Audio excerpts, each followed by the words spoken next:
Process capital. Process capital is the value to an enterprise which is derived from the techniques, procedures, and programs that implement and enhance the delivery of goods and services. Process capital is one of the three components of structural capital, itself a component of intellectual capital. Process capital can be seen as the value of processes to any entity, whether for profit or not for profit, but is most commonly used in reference to for-profit entities. A process comprises a series or network of value-added activities, performed by their relevant roles or collaborators, to purposefully achieve the common business goal.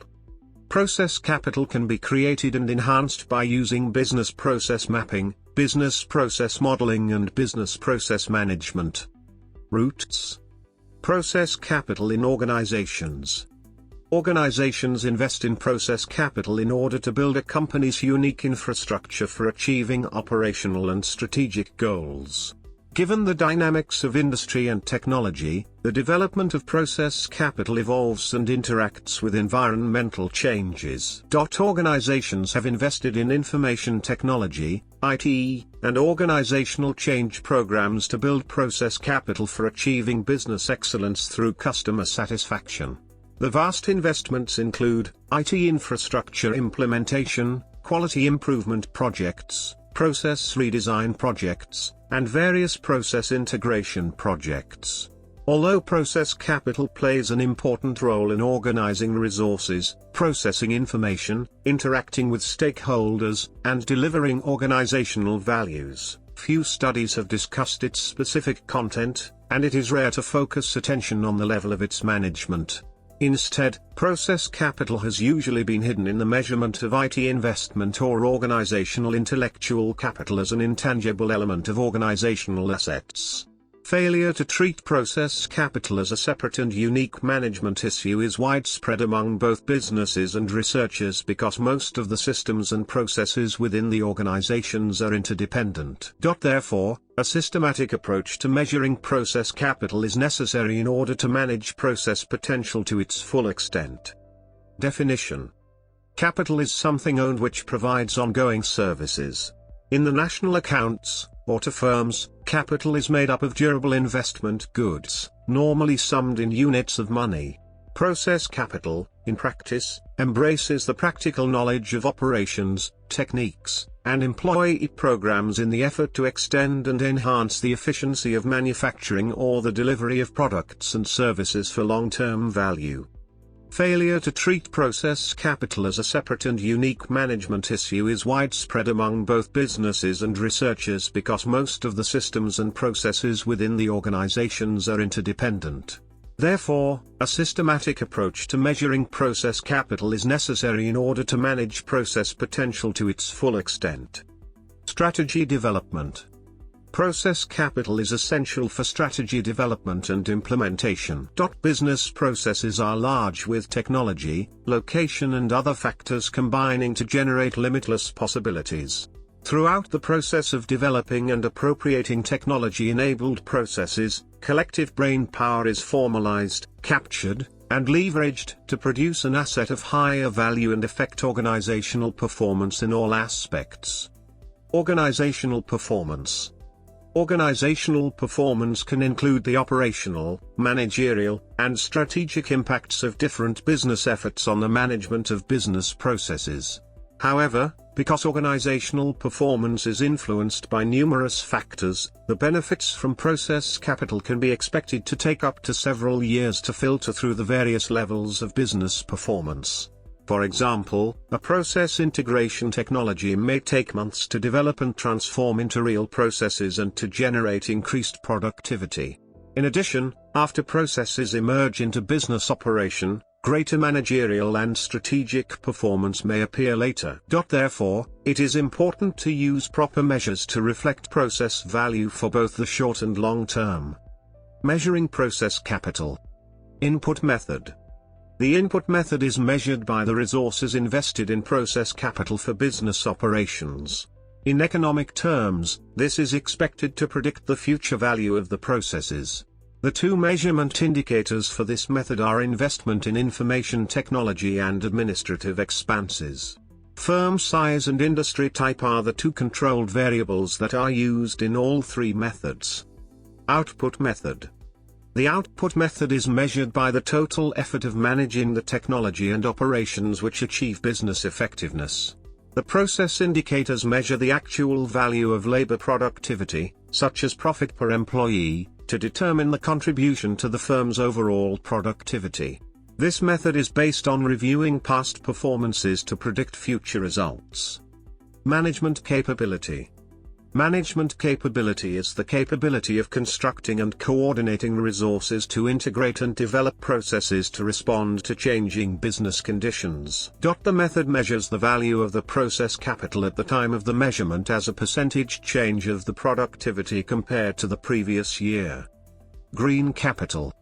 Studies show that process capital has a positive influence on competitive advantages of firms.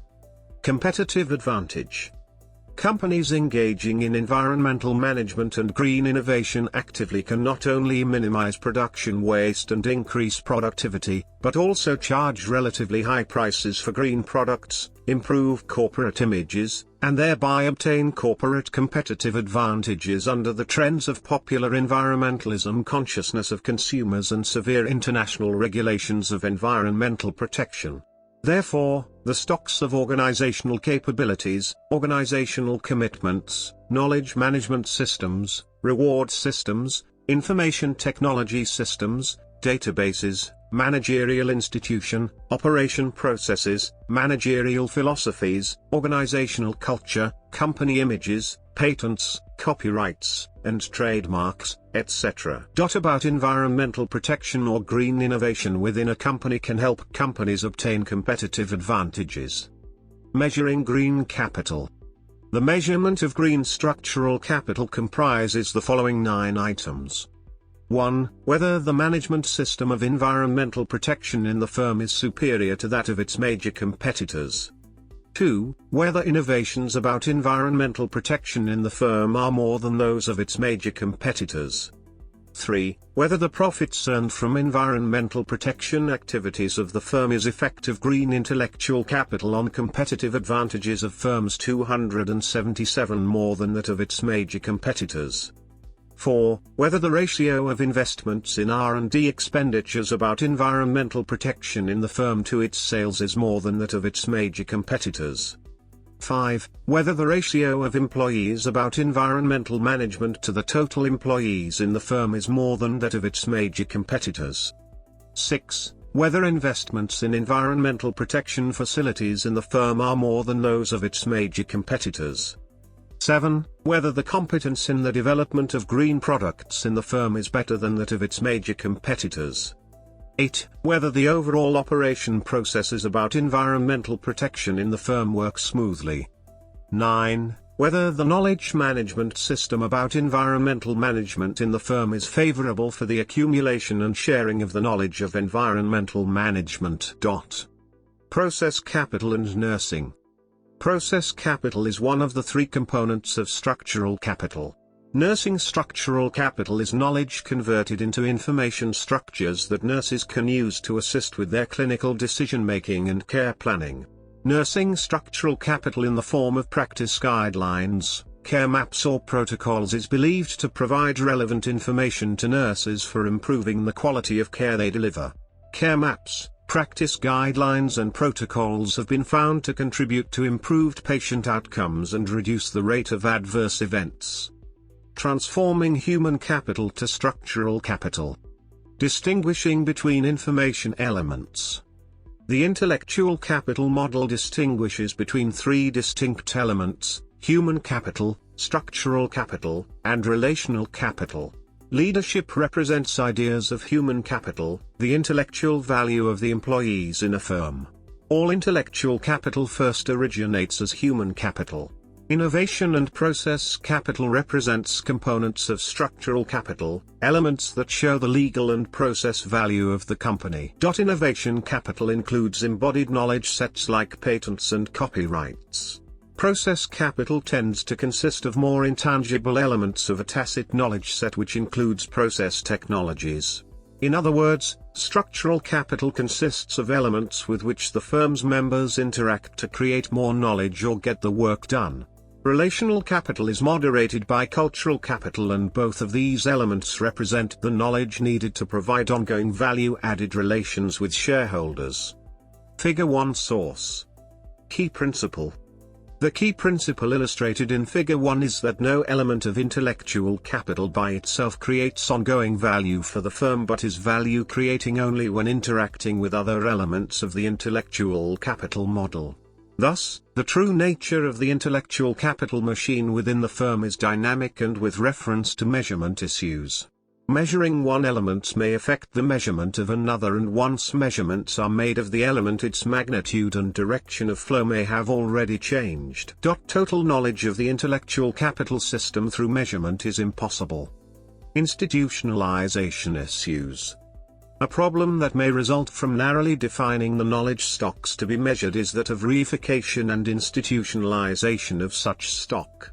Identifying a set of importance may overemphasize the real strategic value of the set, especially in times of strategical change. When knowledge stocks are identified and attention given to them, their importance may be rectified by those within the firm and results in the development of core rigidities, or strategic commitment, which may stagnate, potentially revitalizing innovation. Leonard Barton identified knowledge as one of the most difficult to change. When it is past success and attention, it creates core rigidities.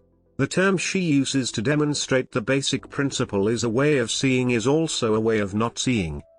Structuralization assumption. The predominance of a structuralization assumption is that all knowledge needs to be structuralized to be valuable to a firm, leading to reification of knowledge as explicit. This assumption treats all knowledge as easily distinguishable from human experience. Lynn's anecdote. A woman who had been working in North America for a German company was fired when the firm downsized and moved all its operations back to Germany. Later, the company learned that the woman had been working on strategically important information on the North American market, thus the knowledge this woman had created had been erroneously let go in the process of downsizing. The moral of the story espoused by the author was that the company should have structuralized this knowledge so that it could be owned and retained by the firm even after eliminating the woman from its payroll. Why was the woman fired? Surely, the firm should have been more aware of its developing knowledge sets, because knowledge sets are the basis from which all intellectual capital emanates. Furthermore, the strategically relevant information is communicable and could have been codified. Issues in managing multiple capital. How does the firm manage both its structural capital as product and its human capital as process? If this flip side seems humanistic, it is. The human intellect is the only entity that has the capacity to create new knowledge that has value. Computers may reassemble information into new modes analytically but cannot integrate these into something new. Structuralization of human capital may be only possible and desired when it can be used to further help the development of human capital, as non-contextual data or information, or sold as a product for profit. An important insight is that the firm need not own something outright in order for it to profit from association. An example of such an intangible tacit knowledge set that the firm could hardly structuralize and yet profits by association is seen in the relational capital created between a sales agent and client. The move towards structuralization of tacit, experiential knowledge may result in other problems. Attempts to measure knowledge stock may disrupt the very process involved in creating new knowledge stocks. In such attempts, will we have killed the goose in order to get the golden egg? That is, the very process of measurement may interfere with the process by which knowledge creates value. Thus, firms should also look towards leveraging intellectual capital through organizing rather than structuralizing their knowledge assets. Organizing attempts to coordinate the intellectual capital elements such that their interaction increases ongoing value of the firm as a going concern rather than simply as an asset on a balance sheet. Another problem here may be called the false recipe syndrome, where the metaphor is that of the chef who, unconsciously or otherwise, neglects to communicate subtle but important elements of a recipe. Managers often lose the support of labor in initiating productivity improvement exercise because, rightly or wrongly, they are perceived as designed to put workers out of a job. Product and process. In managing intellectual capital, there are at least two distinct things that are being managed. Figure 2 illustrates these two streams flowing from the development of human capital. Figure 2 source. Stock. The first is the knowledge stock itself. The most successful examples of managing intellectual capital from the literature are indicative of this type. Because this type represents the structural capital of the structuralization assumption, this is not surprising. It is, however, important. Usually these consist of the products of the intellectual capital development process. Work.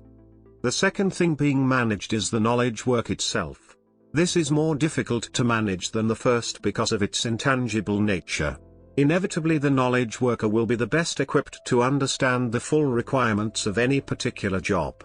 In this case, managers must act as facilitators, setting up the structures and process that will help the knowledge worker will be best equipped to understand the full requirements of any particular job.